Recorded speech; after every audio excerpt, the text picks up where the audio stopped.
अगर आपको मेरी वीडियो अच्छी लगी और आप मेरी आने वाली वीडियोस के नोटिफिकेशन चाहते हैं तो मेरे चैनल को सब्सक्राइब कीजिए, जिसका नाम है इंग्लिश विद असद इकबाल। बिस्मिल्लाहिर्रहमानिर्रहीम। In the name of God, the most beneficent, the most merciful. My name is Asad Iqbal and I would like to welcome all of you with the Islamic greetings.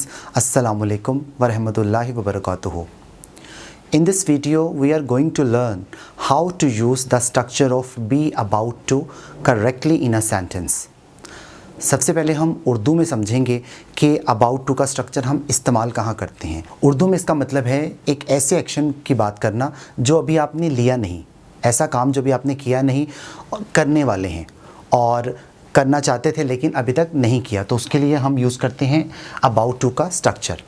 अब हम इसे English में समझते हैं। Grammatically we use the modal expression be about to as an adjective to refer to something that will happen very soon in the future.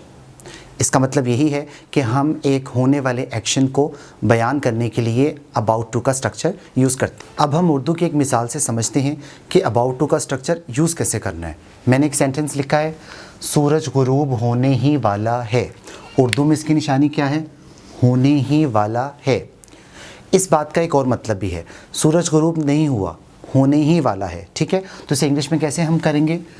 The sun is about to set. The sun is about to set. सूरज गुरूब होने ही वाला है। इसी structure को हम इस तरह से भी लिख सकते हैं, The sun is going to के स्ट्रक्चर से, The sun is going to set. The sun is about to set, ये भी स्ट्रक्चर बिल्कुल ठीक है।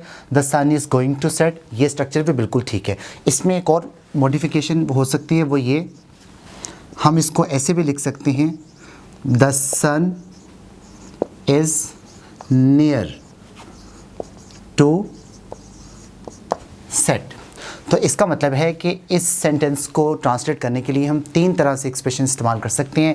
पहला अबाउट टू का, गोइंग टू का और नियर टू का, और इन तीनों का मतलब सेम है कि ये एक होने वाले काम को जाहिर करते हैं।